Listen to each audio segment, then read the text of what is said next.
Well, the streak is over for the Toronto Raptors as they get their butt wiped 126-110 against the New Orleans Pelicans. And before I start off the video, guys, I just want to say that you got to give a tip of the cap to the Pelicans. They played the better game. They made their shots. The Raptors did not. That end all and be all. I don't even have to keep talking because that's what it was. They shot 56% from the field. 54%, excuse me. Raptors only shot 40%. And for most of the game, it was under 40%. They shot 37% from 3, 10 of 27. Fairly efficient. Raptors, 13 of 45. Well, you made 3 more. But your percentage is 29%. And you shot 45 threes. Not good. Your free throws, you were 19 to 22. That's great, but it didn't really play a good big factor in the game. You got out-rebounded by, 11. The offensive glass wasn't too bad, 14-13 in favor of the Pelicans. Assists, the Raptors only had 22. 9 steals to their 2, 5 blocks to their 4 blocks. We only have 10 turnovers, so that wasn't an issue. It was just a matter of not making your wide-open shots.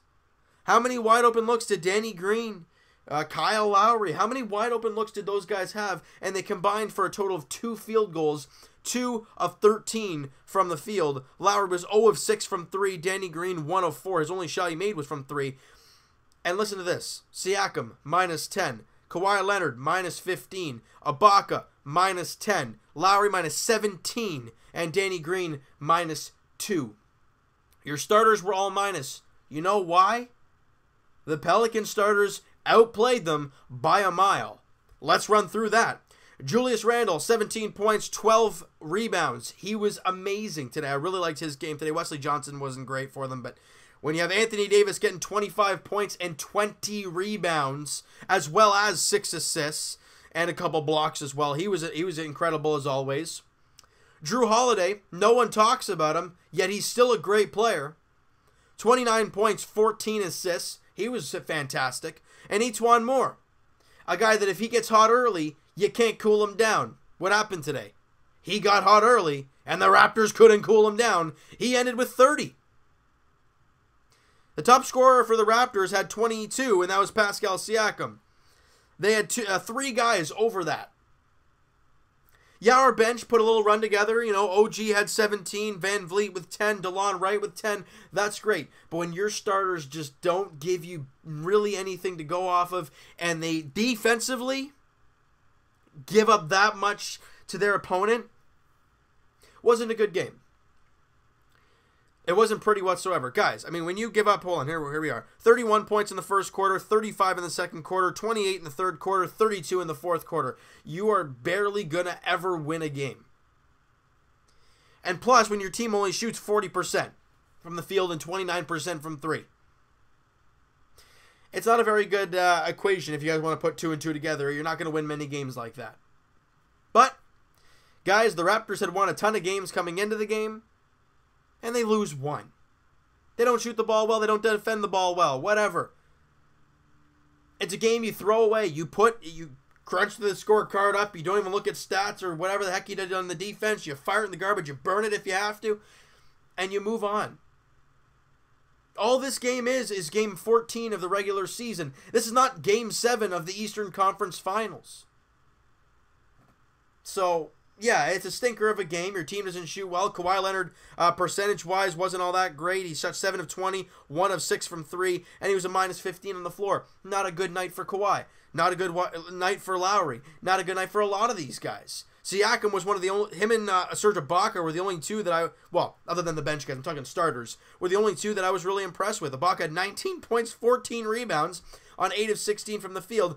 He was 2 of 6 from 3. He shot 6 threes. Serge, we've talked about this. Those 3-point shots, stop it. Get inside. That's where you're the best. And Siakam was 2 of 4 from 3. I'm not even going to say anything about him. He was 8 of 12 from the field and 4 of 4 from the free throw line. And he had a steal in 3 blocks. Siakam was great. You don't look at the plus-minus numbers because the rest of his team out there with him didn't really help him too much. Because you look at this game, And coming into the game, the Raptors had been on the hot streak. They haven't lost a game at home. They've been playing some great basketball, obviously haven't lost in such a long time. And you expected them to come out and get the victory, as we all did. Because when you start winning, you get used to winning. And that's what but then sometimes you lay back, and that's what the Raptors, I felt like they did today right out of the gate, and they just couldn't find their footing as the game went on. There were times where they cut it close, though. Going into the fourth quarter, I think you're stuck 11 points or something like that. At one point in the early fourth, you cut it to 6, and we're like, this could get really interesting. They call a timeout, and as we've seen in this game, defensive struggles, they come out of the timeout and just blow the Raptors away. The inability to get consistent stops on the defensive end was a problem. Yeah, shooting the ball, you scored 110. In hindsight, you should win a game in the new NBA. Well, maybe not. But the fact you give up 126 on 54% shooting, that's not what this Toronto Raptor team is all about. We all know that. But it's okay.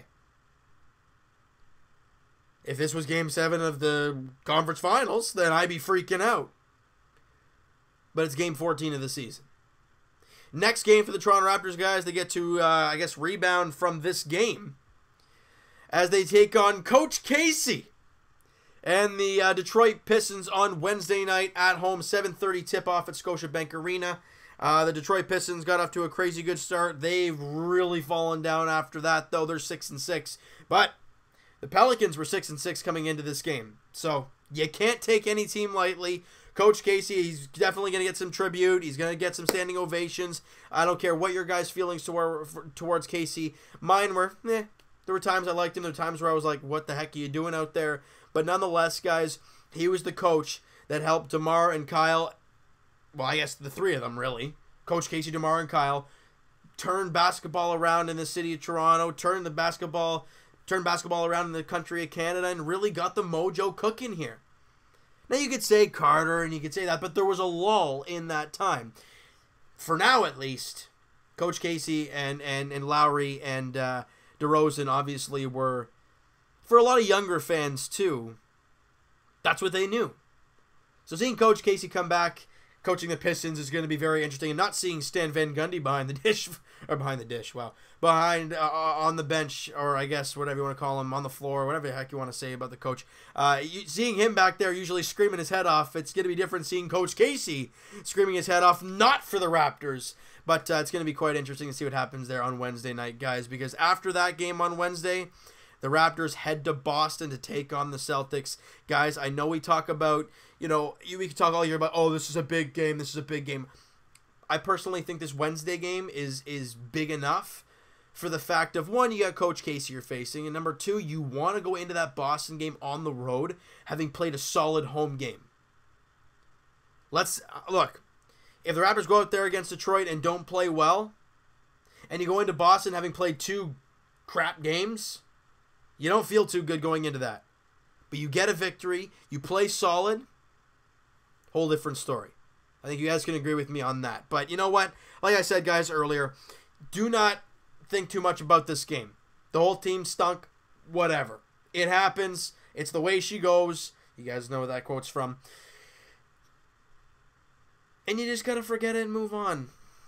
It was hard for me watching the game. I tried to have faith as long as I could, but as we were down 16 points with a minute and a half left, kind of tricky. But it's just the way sports is sports, guys. No one's going to go 82-0. People thought Golden State was going to do it. They didn't. They did pretty darn good, but they didn't. So you're going to lose games here and there. You just got to try and move on from them. And like I've said in the Leaf videos over and over, it's the last thing I'm going to say before I wrap this baby up. It's not if you lose a game. I'm not going to be angry if you lose the game after winning as many as the Raptors did. But it's what you do after the loss that really shows you what kind of team this team is. If the Raptors come out against Detroit and play a picturesque, perfect game and shoot the ball great, defend the ball fantastic, and limit the turnovers and look great, this team is showing us something, because they go from a terrible game today to a great game there, and you go into Boston with a great source of momentum, all right? So you know what, guys? That is going to do it for this one. You guys enjoyed this video, and you guys didn't really enjoy this game at all. Smack that like button. Do appreciate that. Hit the subscribe button if you guys have not already, guys. Comment down below what you think of the game.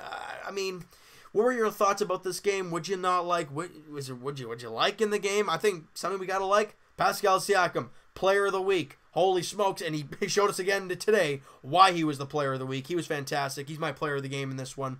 I want to hear what you guys have to say, though. Who's your Player of the Game for the Raptors? Also, your thoughts on this game, and if it really means anything to you, and you're just going to say, whatever, and move on.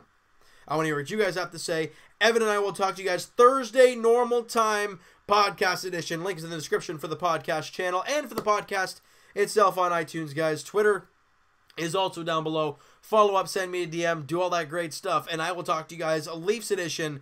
Oh my goodness, I think it's tomorrow night. I guess technically it'll be Wednesday morning, but it's technically tomorrow night as the Buds are in LA taking on the Kings. 10:30 puck drop.